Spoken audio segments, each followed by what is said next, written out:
یہ وفیات الاعیان و انباء ابناء الزمان لابن خلکان، ابن خلکان کی تعلیف ہے. یہ بھی بہت کٹر انٹائی شیعہ ناصبی شخص ہے ابن خلکان.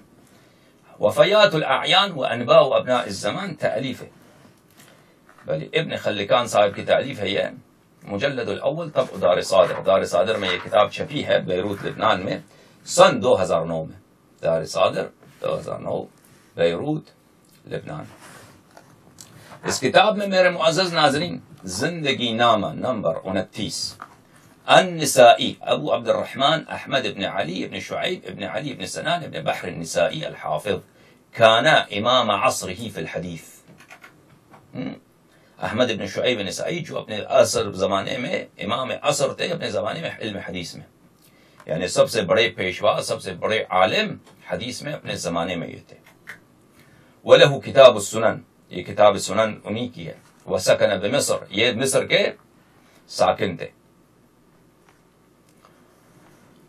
یہ اب زندگی میں چلے گئے مصر کو چھوڑ کے دمشق چلے گئے. فَسُئِلَ عَنْ مُعَاوِيَ وَمَا رُوِيَ مِنْ فَضَائِلِهِ، تو ان سے پوچھا گیا کہ بھائی آپ معاویہ کے فضائل میں ہمیں کچھ سنائیں. ان سے کہا کہ مولوی صاحب ہمیں معاویہ کے فضائل میں اظہار خیال کریں، آپ کچھ سنائیں. تو انہوں نے بیچارے نے کہا اما يرضى ان معاویہ ان يخرج رأسا برأس حتى يفضل. انہوں نے کہا کہ بھئی معاویہ بھی کوئی چیز ہے، معاویہ بھی کوئی چیز ہے جس کے لیے آپ فضیلت مانگتے ہیں ہم سے کہ ہم اس کے فضیلت بیان کریں. اے معاویہ کو اگر ہم ذکر ہی نہ کریں تو بہتر ہے، کیوں آپ ہمیں چھیڑتے ہیں کہ اس کے فضائل بیان کریں. تو کیا کہیں ان کے ساتھ وفی روایت اخرى ما اعرف له فضیلة الا لا اشبع اللہ بطنک. اس نے کہا دوسری روایت میں کہا کہ میں اس کے متعلق تو کوئی فضیلت نہیں جانتا ہوں، بس یہ ہے کہ اس کی شان میں یہ حدیث ہے کہ خدا اس کی پیٹ کو سیر نہ کر دے.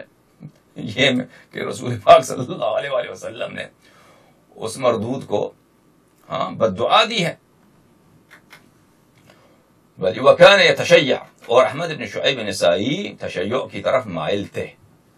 تشیع یعنی تفضیل اہل بیت علیہم الصلاۃ والسلام علی الخلفاء، یا شاید مثلا مراد یہ ہے کہ یہ بھلے امامت کے اعتقاد کی طرف مائل ہوتے تھے. بہرحال جو بھی قصہ تھا ان کا فما زالوا يدفعون في حضنه حتى اخرجوه من المسجد. تو انہوں نے ان کی مارنا پیٹنا شروع کیا. تو جب انہوں نے معاویہ کی شان میں فضائل نہیں سنائی تو ان کو اتنا مار کے مسجد سے نکال دیا. وفي رواية أخرى يدفعون في خصييه وداسوه، اس کے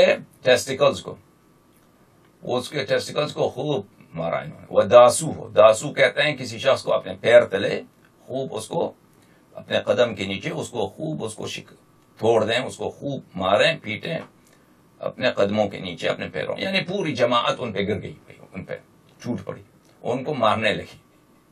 احمد بن شعیب نسائی تو اس لیے ان کو وداسو ہو، ان کو پیروں کے تلے، منہ کے لات خوب، جو اپنے بڑے زمانے کے سب سے بڑے عالم دین تھے اور اتنے بڑے محدث، ان کو مارا کہ بھئی آپ کیوں، آپ ہمارے جو ہیں ماموں صاحب کے متعلق، ان کے ماموں جان کے متعلق کوئی فضیلت نہیں سنا رہے. ثم حمل الى الرملة فمات بها، پھر اس کو لے گئے شہر رملہ جو فلسطین شام میں ہے، دمشق، وہاں گئے، یہ بیچارے وہیں مر گئے. حافظ ابو الحسن دارقطنی کہ یہ بہت بڑے محدث ہیں ان کے، اور علم جرح و تعدیل میں اور معرفت روات میں ان کا کوئی ثانی نہیں ہے ابو الحسن دارقطنی کا. بلی ابو الحسن دارقطنی کا بھی ایک کتاب سنن ہے، بہت ساری کتابیں. لما امتحن النسائی بدمشق قال احملونی الى مکہ فحمل الیہا فتوفی بها. دوسرا قول یہ ہے کہ جب یہ مصیبت ان پہ چھوٹ پڑی دمشق میں تو انہوں نے کہا مجھے مکہ لے کے چلو، مکہ لے کے چلے تو مر گئے وہاں. دوسری روایت میں دارقطنی کہتے ہیں امتحن بدمشق فادرک الشہادہ فرحمہ اللہ تعالی. تو دارقطنی فرماتے ہیں کہ وہ دمشق میں وہ ان کا ابتلا ہو گیا، دمشق میں وہ ان پہ مصیبت ٹوٹ پڑی اور ادرک الشہادہ، شہادت انہوں نے حاصل کی اور کہتے ہیں کہ خدا اس کو رحمت کرے. بس ہم کہتے ہیں اگر واقعی وہ شیعہ تھا خدا رحمت کرے. اگر شیعہ نہیں تھا تو خدا اس پہ غضب کرے. بھلے دوسروں نے فرمایا وکان اماما فی الحدیث ثقتا ثبتا حافظا وکان خروجه من مصر فی ذی القعدہ. ثقتا ثبتا بہت بڑا عالم دین تھا اور بہت محتاط تھا علم دین میں اور راست گو تھا.